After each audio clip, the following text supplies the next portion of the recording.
c'est des pilotes en voiture. Les routiers sont sympas.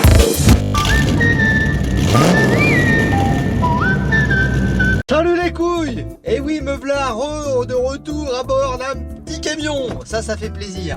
Mais aujourd'hui, on va parler d'un truc qui fait quand même moins plaisir. C'est d'un petit courrier que j'ai reçu. Oui, parce que je reçois des courriers. Et ça, à cause ou grâce à YouTube, je sais pas, mais je vais t'expliquer tout ça. Est-ce que tu te rappelles la vidéo de Pompon? Je t'avais raconté que j'avais des choses à vous dire, que mon confinement il avait duré 3 mois, tout ça. Bon bah voilà, cet épisode, nous y voilà. L'année dernière, voilà, je vais aborder le sujet différemment. En fait, j'ai reçu un courrier d'avocat me disant qu'il y avait des gens qui avaient été heurtés, qui avaient été atteints dans leur honneur et qu'ils demandaient des excuses publiques par le biais en fait du réseau que j'avais utilisé en fait pour leur nuire. Voilà, tout simplement. Donc c'est ce qu'on va faire aujourd'hui. Je tiens du coup à m'excuser auprès de Natéval pour mes propos désobligeants, mais je vais pas juste m'excuser pour m'excuser. Faut que la communauté des couilles soit au courant de pourquoi je m'excuse, tu comprends bien? Ah bah oui, je vais pas te dire je m'excuse, allez, à lundi prochain 19h pour un nouvel épisode ma couille, tu penses bien? Bon, voilà, alors là je sais qu'il y en a deux maintenant, ils sont en stress, ils sont en train de se dire putain merde, est-ce qu'on a bien fait? Parce que là tu vois, il avait craché sur le logo Natéval, il avait collé l'autocollant sur le pec. La blague, tu vois, c'était fini, tu vois, j'ai pas non plus, j'ai une dent contre vous, mais à un moment donné, tu vois, on passe à autre chose. T'as bien vu que j'étais pas rentré dans le détail, mais là, en fait, on me demande de m'excuser. Donc là, oui, je vais être obligé de rentrer dans les détails, les gars. À un moment donné, désolé, mais c'est vous qui tendez le bâton pour vous faire battre. Donc, je vous raconter le pourquoi j'ai craché et que je m'en excuse sur le logo Natéval, voilà, le groupe Arsenal. Voilà. Il y a un an de ça, ouais, 1 an et demi du coup maintenant, hein, je travaillais pour une entreprise du groupe Natéval et il y a eu le Covid ma couille, voilà. Et en fait la deuxième semaine, c'était vraiment les débuts, je sais pas si tu te rappelles, c'était la panique. Les gens ils étaient, c'était direct, t'étais en quarantaine chez toi pendant ces 14 jours, voilà c'était ça. Mais tu sais, t'allais pas à l'hôpital, c'était genre... Enfin si, quand t'étais un cas avéré, t'allais à l'hôpital pour te faire tester, machin et tout le bordel, t'avais pas les tests en pharmacie, tout ça, enfin bref. On m'appelle un jeudi soir, on me dit Alex, un pote à moi, il me dit je suis contact, et enfin il était pas contact, il était cas Covid, et du coup t'es cas contact, on était ensemble le week-end dernier, bon je dis putain merde, je fais quoi? Donc je préviens mon boulot, il me dit bon bah de toute façon tu rentres, hein, je me faisais pas, voilà, tu te faisais pas tester comme ça en fait, tu étais chez toi et tu étais en quatorzaine. Et ils m'ont dit par contre j'espère que tu l'as vraiment pas, on espère que ton état va pas se dégrader parce que du coup apparemment les autres chauffeurs ça pourrait aussi les mettre en cas contact et du coup eux seront de retour aussi chez eux. Enfin bref, voilà. Donc moi, le père Alex, me v'là de retour chez moi le vendredi soir, je passe le week-end et me v'là parti donc du coup pour 14 jours de... parquage à la maison, voilà, sans voir personne. Bon, moi tu commences à me connaître ma couille, je suis pas le genre de mec à attendre sur le canapé que ça se passe. Moi à un moment donné, si je vais bien et que j'ai du temps chez moi, j'en profite. Toi, à un moment donné, je vais pas me morfondre en disant est-ce que j'ai le Covid? Est-ce que j'ai le Covid ou non? Tu vois, bon, voilà. Donc c'est là qu'est né le projet de Pompon. Je savais que j'allais avoir 14 jours devant moi, donc je me suis dit allez, hop, on se tire les... Hein, on attaque ça et puis c'est parti. Bon, à ce moment-là, j'avais un employeur et son frère qui sont très réseaux sociaux, voilà. Donc je savais qu'ils me suivaient sur Snap à ce moment-là, mais moi j'ai rien à cacher, tu vois. Donc hop, je prends Pompon, je prends la BM, je commence à mettre des petits coups de disque chez moi, tranquillement, ça va bien se passer. Puis je vois qu'ils regardent, donc ça me dérange pas. Enfin voilà, je suis pas malade, je suis juste obligé de rester chez moi et enfin voilà, c'est pas... Bon, enfin bref. Au bout des 14 jours, un peu avant, je rappelle pour savoir ce que je fais le lundi, tu restes chez toi. Bah ouais, mais là ça y est, c'est bon, je suis pas malade et tout. Tu restes chez toi. Bon bah d'accord, je reste chez moi. Rappelle jeudi. Je rappelle jeudi. Bon, non, tu rappelles... Enfin bref, là je vous la fais court. Ils me font ça, il me faut faire ça pendant 3 semaines en fait. que tu rappelles le vendredi, puis en fait, ils n'avaient pas besoin de moi. À ce moment-là, il se passait aussi autre chose. Ma FIMO, ma FCO, était périmée. Mais vu qu'on était sous le truc Covid, tu vois, les centres de formation étaient fermés, on avait une dérogation pour pouvoir continuer de rouler. Donc, en fait, je roulais avec une FCO périmée, mais c'était légal, on va dire. Tu vas comprendre, ça a sa petite importance, ce petit détail-là. Donc, au bout de 3 semaines, ils finissent par me dire « Ok, tu reviens. Par contre, le camion, tu te rappelles ton Scania que tu avais ? Oui, bon, bah tout. Tu récupères le Mercedes qui a dans la cour du dépôt qui sert à déplacer les bennes, qui est, en fait, c'est un groupe où il y a 2 entreprises, et l'autre entreprise, elle était à 1h15 à peu près de chez moi. Bon, alors ça m'enchante pas, mon camion, voilà, bon. J'arrive le lundi matin à l'heure, je récupère le camion, et là, je viens de me rendre compte que je suis un menteur. Le camion, il l'avait ramené au dépôt où je suis, qui est à 20 minutes de chez moi. Voilà. Et hop, va pas tomber ma coupe. Donc là, je me retrouve avec 6 à 7 tonnes de merde de canard, un tapis de merde carrément. En fait, ce qui s'est passé, c'est que ma paroi et le tapis sont passés au-dessus du tas. Ça m'a fait une épaisseur, mon gars, sur toute la longueur de la remorque. Donc, c'est compliqué pour ceux qui ne connaissent pas le principe du fonctionnement d'un fond de mouvement. Mais en fait, voilà. J'avais un tapis de merde de canard sur à peu près ça de haut sur toute ma remorque. Voilà. Donc là, j'ai pris la pelle. Puis à la main, ma couille. Voilà, on est content. Et là j'ai vraiment hésité à me dire, vas-y. J'étais en sueur et tout. J'ai mis à peu près 4 heures pour me décharger tout ça à la main. J'ai dit vas-y, je leur remettre le camion dans la gueule, je le ramène dans la cour. Et après j'ai compris que c'était ça qu'ils voulaient en fait. Ils voulaient vraiment que je pète un câble et que je ramène le camion dans la cour. Mais Alex il a fait le boulot, il a fermé sa gueule, il a fait le boulot. J'ai nettoyé tout la remorque après, machin là-bas, ils ont été sympas, ils m'ont passé un jet d'eau pour que je finisse de rincer et puis tout. Enfin bref. Le lendemain, le jeudi, j'appelle pour savoir ce que je fais. J'étais parti charger je sais pas trop où, mais après, si tu rentres au dépôt, hein, rentrer un jeudi c'est pas courant. Bon. C'était mon petit chef, je lui dis et du coup ça se passe comment lundi je repars avec mon camion. Oula, ça c'est pour faire. T'appelleras Monsieur Arsenault, hein, tu verras ça directement avec lui.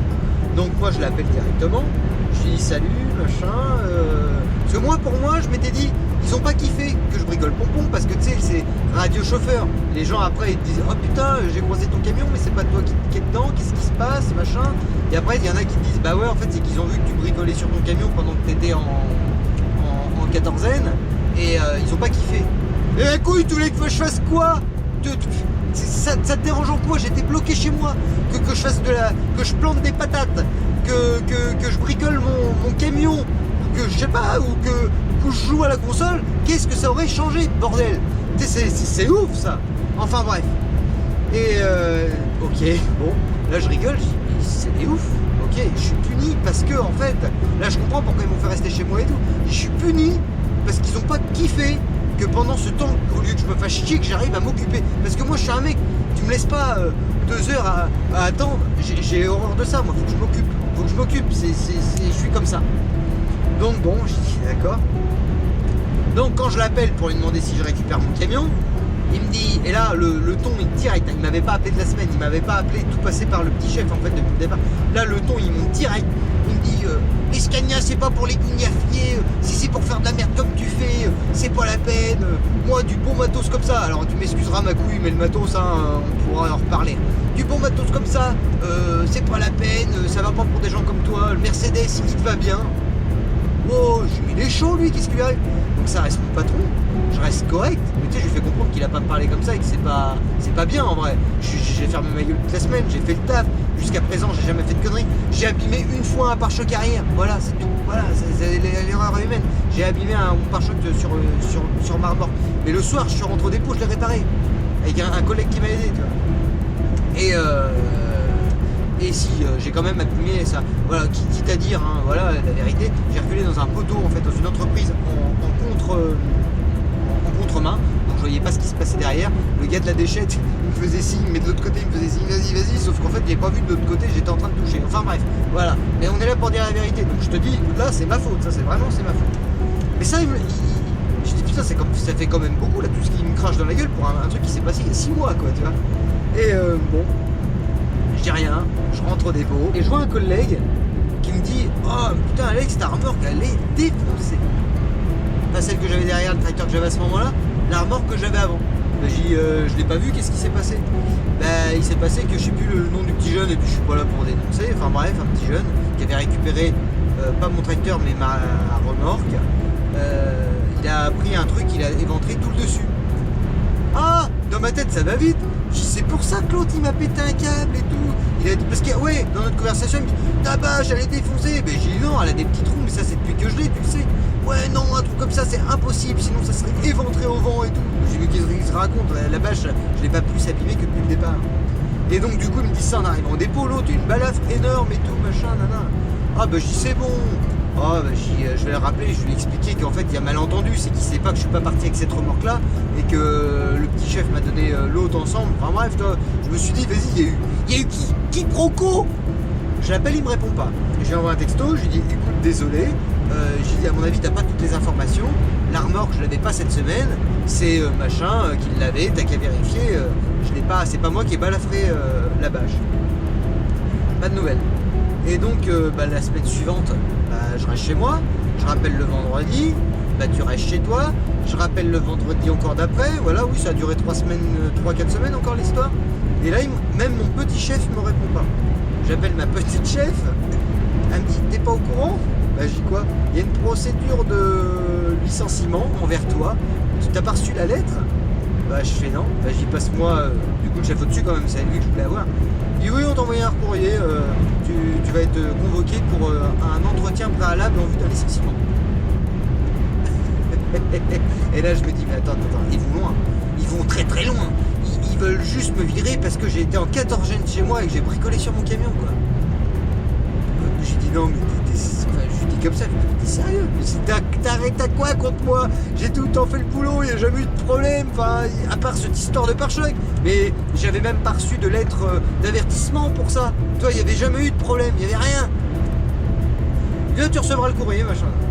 Je reçois le courrier, alors moi je prends un peu de ça par-dessus la jambe. Je dis, ils ont rien contre moi, t'es autour de moi, on commence à me dire, là, ma couille, ils vont me virer, c'est chaud quand même. Et je dis non, il faut pas me virer, il faut avoir des choses pour virer les gens. Tu vires pas les gens comme ça, je suis en CDI, enfin, voilà. Et là, je reçois ma lettre, donc je me pointe à mon rendez-vous. Hein. Je pouvais me faire assister de quelqu'un, je m'en foutais, il n'y avait rien pour moi. Et là, il commence à me sortir, telle date, t'as fait ci, telle date, t'as fait ça, telle date, t'as fait ça.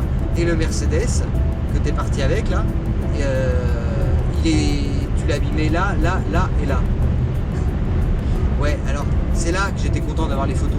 Alors déjà on va commencer par le dernier point, le Mercedes, tu vois. Alors le coin avant tu me dis le pare-choc, ah mais alors regarde, t'as une photo, tel jour, telle heure, telle date. Voilà, ok. Alors là tu sens un peu con. Après il me parle du coup de ma bâche sur le toit. Je dis ouais c'était la semaine dernière. Je dis c'était pas moi qui avais la remorque. À ce moment là tu me fais partir avec le Mercedes et puis la remorque de merde là. Il dit rien. Et après il me sort des trucs qu'une fois je suis allé charger et vider un endroit que ma benne intérieure était pas propre. C'était pas moi, c'était un pote à moi. C'est là ils sont trop forts, tu vois. T'essayes de trouver des excuses, fais un truc au moins cohérent. En fait le truc qu'il me reprochait c'était un pote à moi que j'avais fait rentrer dans l'entreprise qui avait un problème une fois et je m'en rappelais parce qu'il m'a appelé, il pétait un câble, il me dit il me casse les couilles, on me dit pas d'aller laver la remorque et on me dit d'aller charger et eux là-bas ils exigent un lavage. Enfin bref, tu vois. Donc je dis bon alors déjà ce truc là, ok c'était pas moi, c'était, je vais pas dire son nom mais voilà. Et puis je dis ça là, cet accrochage que tu dis que c'est moi, tiens c'est con à cette date là j'étais en vacances. Donc il y avait rien calé, il y avait rien. Je rentre chez moi, il me dit je dis donc t'as rien, je dis bon du coup je reprends quand, mais moi je pensais pas. Il me dit non mais on va réfléchir avec le patron, voir ce qu'on fait de toi. Et là, je me dis mais tu réfléchir de quoi? Je viens de te démontrer que tout ce que tu me reproches c'est pas ma faute. Donc en fait t'as rien contre moi, donc en gros tu me vires pas. Enfin je sais pas, tu vires quelqu'un. En fait c'est qu'ils avaient décidé qu'ils voulaient plus d'Alex. Parce que moi je suis le mec quand il me manque 17 heures sur ma paye, bah ouais je vais voir et puis je dis t'as vu il m'en manque un peu. Quand il me manque 4 nuits dans un mois, t'as vu il me manque, programme informatique on te les remet le mois prochain et puis quand on te les remet pas le mois prochain moi j'oublie pas, j'y retourne. Enfin c'était tout le temps comme ça. Alors oui je suis un casse-couille mais parce que quand je travaille j'aime bien qu'on paye ce qu'on me doit. Voilà tout simplement. Je suis pas, parce qu'après on me l'a dit, hein. Il me dit ouais de toute façon toi et Alex, parce que j'ai un autre pote qui est parti après on vous a pas maté comme il fallait dès le départ. Ah ouais donc en fait toi tes gars pour qu'ils restent tu les mater en fait, c'était chien, c'est bien. sais bien qu'on ait cette petite vidéo comme ça, t'as des annonces sur le bon coin où tu cherches des chauffeurs, mais c'est bien qu'on voie comment les gens sont traités en vue d'un... Alors, bien évidemment, tout ça, c'est de ma vision à moi, hein. Peut-être que je me trompe, mais de ma vue à moi, c'est comme ça que je l'ai vécu, voilà. Peut-être qu'il n'y a que moi qui manquais des paniers et des jours, des nuits pas payées, c'est peut-être qu'à moi qui manquait des heures de travail, hein. Après, voilà, je suis peut-être un cas isolé, hein. Je veux pas dire que c'est une généralité non plus. Mais donc voilà. Donc moi j'ai dit je reviens quand, parce qu'en soi le travail je l'aimais bien, mais je l'aimais bien quand j'avais mon camion avec ma remorque et je faisais pas du caca de canard et de la crotte de poule. Et donc moi je rentre chez moi, je vais voir ma CZ, elle me dit c'est passé comment? Bah y a rien. Je vais peut-être pas bosser lundi parce qu'ils vont peut-être l'avoir encore une dent contre moi, mais ils vont pas me virer.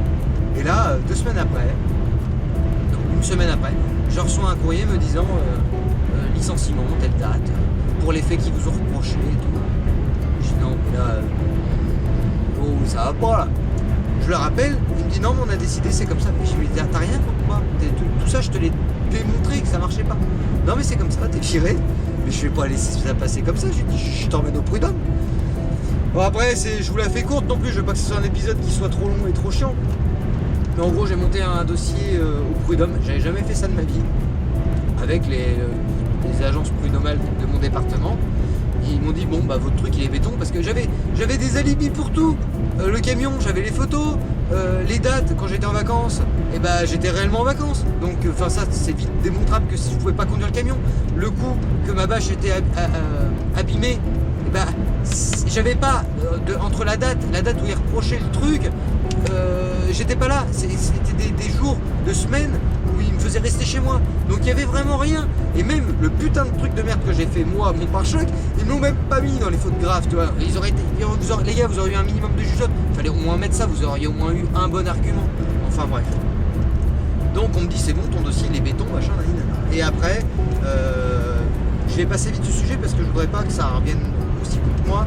On m'a fait comprendre que ah oui, mais du coup, vu que l'entreprise est dans le 86, quand t'es chauffeur, c'est très beaucoup difficile de gagner au prud'homme. Voilà, dans le 86 spécifiquement. Voilà. Et on m'a même dit le greffe du tribunal, écoutez monsieur, votre dossier est bien, mais là il y a de grandes chances que en fait vous payez les frais d'avocat de la partie adverse parce que voilà, c'est comme ça. D'accord, donc Alex, j'étais grave déçu, mais j'étais déçu vraiment de fou parce qu'en fait voilà, je l'ai eu dans le cul, mais je l'ai eu dans le cul sévère. Et donc c'est pour ça que j'ai un peu de rancœur, vous comprenez? Voilà, c'est pour ça que j'ai un peu de rancœur, parce qu'au final, j'ai pas, de ma vision, hein, j'ai pas eu l'impression d'avoir fait de fautes qui méritaient d'être licenciées. Et voilà. Donc tu peux comprendre que quand parce que j'ai gardé les... Oui, parce que dans le courrier, il y a marqué comme quoi, si je supporte pas les vêtements qui m'ont été gentiment confiés, je pouvais les renvoyer. Je pense que c'est ce que je vais faire, hein, juste pour le symbole. Et donc voilà, c'était juste pour expliquer que je m'excuse d'avoir... Ah oui, parce que c'est marqué aussi dans mon courrier que je n'ai pas respecté la clause d'honorabilité envers l'entreprise Nateval. Donc, bon, désolé d'avoir pas honorabilité mon contrat, hein, mais quand je vois comment vous avez honorabilité le mien, tu peux comprendre que ça peut agacer. Donc oui, j'ai fait ce que j'ai fait. Je trouve pas que ça soit très non plus, voilà, en vue des choses qui ont été faites contre moi, voilà. Mais bon, apparemment vous êtes des gens très procéduriers, donc voilà, je m'en excuse par le biais du réseau social vers lequel je vous ai, voilà, enfin bref, hein, t'as compris, pardon ma couille, voilà. Et puis on va en rester là. Mais maintenant t'as tes excuses, vous avez vos excuses parce que vous êtes plusieurs, et puis tout va bien dans le meilleur du monde. Mais bon, vous avez voulu brasser un peu le caca, hein, parce que moi je l'ai brassé dans ma remorque, hein, toutes les tonnes de merde de canard. Là c'est vous, là, vous êtes en train de creuser puis de vous mettre dedans. Voilà, tout simplement parce qu'en vrai là j'avais collé l'autocollant à un moment donné. Moi je vous ai pas attendu pour vivre, j'ai autre chose aussi à faire. Voilà, je serais passé à autre chose, mais bon, vous avez voulu qu'on gratte, on a gratté. Donc voilà, je me suis excusé. Les gens savent pourquoi maintenant j'ai fait ce malheureux geste envers vous. Voilà, tout simplement. Je le répète encore une fois, c'est vraiment ma vision à moi de voir les choses. C'est comme ça que moi je l'ai vécu et ressenti. Hein. Peut-être que je me trompe, mais voilà. Maintenant, vous savez pourquoi j'ai fait ce malheureux geste envers vos t-shirts et puis en gros l'image de la société, parce que j'ai vraiment eu cette impression, tu vois, d'être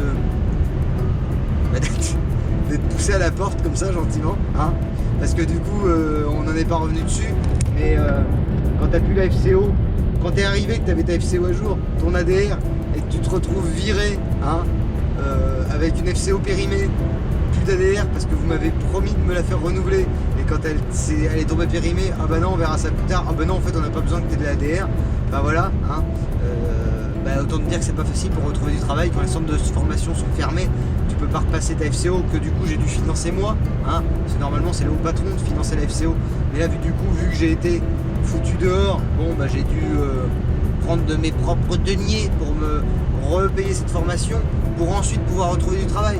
Donc toi c'est pas juste un licenciement où il a fallu que je retrouve du boulot, c'est qu'après je trouvais pas de boulot. De un, je pense que quand il y a des patrons chez qui j'allais postuler, qui vous appelaient parce que vous étiez les derniers où je sortais, vous n'avez pas dû me faire de la pub, hein. Donc souvent des fois c'est bon bah non, désolé, voilà. Et après aussi ce qui est vraiment compliqué c'est de trouver un patron quand tu lui dis ma FCO est périmée, mais il y a la dérogation, je peux continuer de travailler. Par contre, dans 4 à 5 mois, quand les centres de formation rouvriront, ça sera à vous de me la financer. Bah ouais, non, tu peux pas faire ça. Donc, je te raconte pas comment j'ai lutté pour trouver du travail. Donc, c'était pas juste un licenciement, il y a tout ce qui a découlé derrière. Donc, si vous mettez à ma place 5 minutes, je pense que vous pouvez comprendre un peu mon agacement envers vous, voilà, et mon geste, voilà, tout simplement. Bon, sur ce, je pense qu'on a fait le tour. Voilà, vous avez su comment l'idée de Pompon a germé réellement, le début du projet Pompon, comment il est né, et voilà, vous avez vécu mon premier problème à cause ou grâce à YouTube, voilà. Mais bon, c'est le jeu, je savais qu'en montant une chaîne YouTube, un jour, je serais exposé à ce genre de choses, et je pensais vraiment pas que ça serait ça la première des choses qui m'emmerderait, tu vois. Je pensais pas que ça aurait été vraiment juste pour un blast sur un t-shirt. Enfin bref. Voilà les couilles. Bon, c'était la reprise des trucs vlog. Je pensais vraiment pas aborder un sujet comme ça pour commencer. Je pensais vraiment partir sur quelque chose de plus léger, du type ça y est, j'ai récupéré le permis, je peux enfin retravailler, Barnet, vous répondre aux questions que vous me posez. Donc ce sera je pense qu'on va faire un condensé de tout ça dans un prochain épisode. Mais voilà, là, en recevant ce courrier, je pouvais pas faire autrement, et c'est surtout qu'on me demandait des excuses, donc maintenant c'est chose faite. Voilà. On va repartir sur des choses un peu plus gaies dans les temps à venir, mais ça t'aura permis de connaître la naissance du projet de Pompon. Voilà, tout simplement. Bon, sur ce les couilles, abonne-toi. Facebook, Insta, la cloche sur YouTube, bientôt les 10 000. Là, si mes calculs sont bons, courant de fin de semaine prochaine, j'espère que ça va le faire. Allez les couilles, je vous dis à lundi prochain à 19h pour un prochain épisode. Ciao!